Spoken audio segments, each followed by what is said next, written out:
देखो इसको, कैसे बेशरम की तरह अभी भी इस घर में पड़ी हुई है। ये नहीं कि अब यहाँ से चली जाए।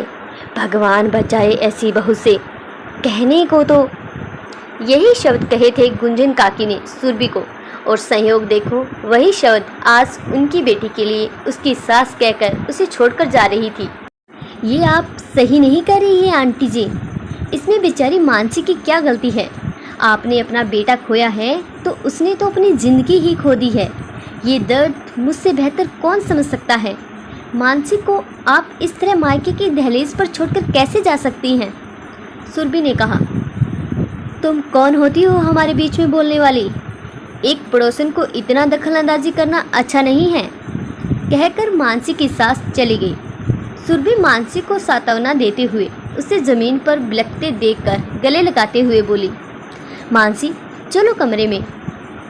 गुंजन काकी सुरभि को देख नजरें चुरा रही थी। उस दिन से ही वो सुरभि की आंखों से गिर चुकी थी जब वो उसे ताने देने से बाज न आती। ऊपर से उसके ही सास ससुर को सुरभि के अपशुगनी होने की बात कहकर कान भरती रहती। मानसी को उसके कमरे में छोड़कर सुरभि अपने घर आ गई। कई बार इंसान कड़वी यादों से बाहर नहीं निकल पाता है और वो यादें यदाकदा ताज़ी हो उठती हैं। शादी करके सुरभि जब पारस की दुल्हन बनकर आई तो पड़ोस में रहने वाली गुंजन काकी उसकी खूबसूरती की तारीफ करते न थकती। साल भी न बीता होगा कि पारस की एक ट्रक दुर्घटना में मृत्यु हो गई। तब वो 3 महीने की गर्भवती भी थी। सास ससुर का इकलौता बेटा चल बसा था। अब इनके लिए जो भी थी वो सुरभि और उसका होने वाला बच्चा। सुरभि के लिए सास ससुर की जिम्मेदारी, जिसे न तो वो छोड़कर जाना चाहती थी न उसके माता पिता उसे ये करने देते। हाँ, वो बेटे को पूरा सहयोग करते थे, पर गुंजन काकी को सुरभि का यहाँ रहना रास न आ रहा था। उनके ताने सुन सुनकर सुरभि नज़रअंदाज तो करती रही, पर पहले वाली इज्जत अब वो उन्हें चाहकर भी नहीं दे पा रही थी। समय अपनी रफ्तार से चल रहा था। सास ससुर भी सुरभि की सेवा भाव और उसके बेटे को देख अपनी ज़िंदगी काट रहे थे। गुंजन काकी से उन्होंने भी बातचीत कम कर दी थी, पर पड़ोसन होने के नाते एकदम से नज़रअंदाज करना मुनासिब नहीं था।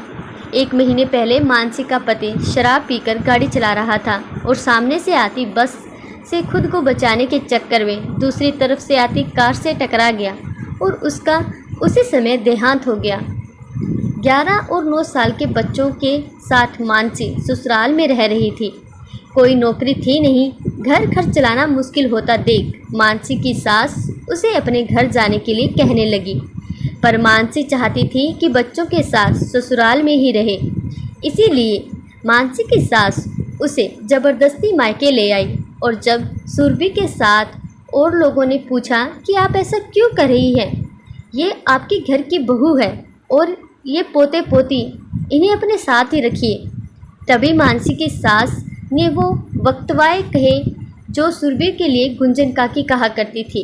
बहू, क्या हम अंदर आ सकते हैं? दरवाजे पर ठक ठक के साथ गुंजन काकी की आवाज़ सुनाई दी और सुरभि यादों से बाहर निकल आई। आ जाइए, कहते हुए बिस्तर से उठ बैठी। अब क्या बाकी रह गया काकी जो सुनाने आई है? सुरभि पूछ बैठी। जानती हूँ बहू, तेरी आंखों में मेरे लिए कोई सम्मान न बचा है। मैंने कर्म ही ऐसे किए हैं, पर जब आज तुमने मानसी के लिए कहा तब समझ आया मैं कितना गलत बोल रही थी। हो सके तो अपनी गुंजन काकी को माफ़ कर देना। कहते हुए गुंजन काकी रो पड़ी। माफ़ी की कोई बात नहीं है काकी, बस मन दुखता था क्योंकि जब आप खुद सदमे में होते हुए और उस तकलीफ़ में बस सांत्वना चाहता है, जली कटी सुनना नहीं। इसीलिए मुझे मानसी के लिए बुरा लग रहा था।